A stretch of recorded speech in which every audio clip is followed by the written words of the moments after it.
It's been 20 years since the 2007 general election, and Kalonzo Musyoka again is being presented with the same situation.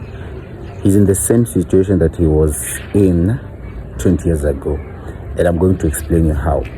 Now, 20 years ago, around 2005, 2006, within that period when before the Orange Democratic Party was being formed, there was this notion that Kalonzo Musyoka was leading in the polls, yeah. Then later, fast forward as they moved into 2007, Raila Odinga became the favorite candidate of the opposition. Now, before that, it was Kalonzo Musyoka, but later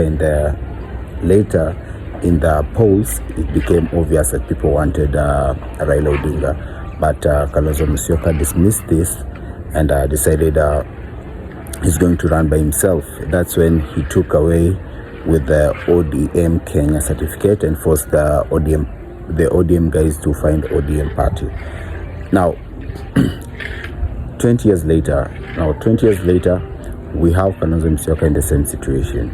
Now, at this point, it looks that he is the most likely candidate to take at the helm of the opposition. But at the same time, he's the least favorite to win, to say, going into the polls, because now the voting pattern has certainly morphed, because we are not going just to rely on the usual tribal card. We have the Genz who also won their candidate.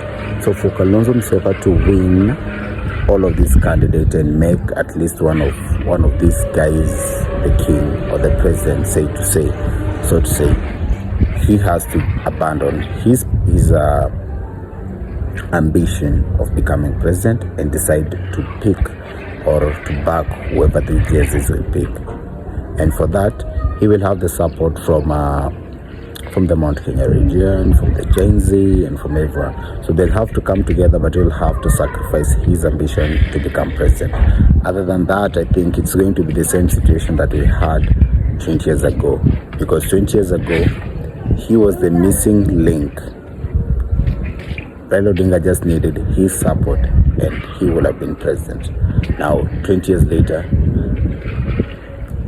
if he backs anyone that is being backed by the Genz, I'm pretty sure we are doing away with President Ruto. So I don't know, but to the Genz,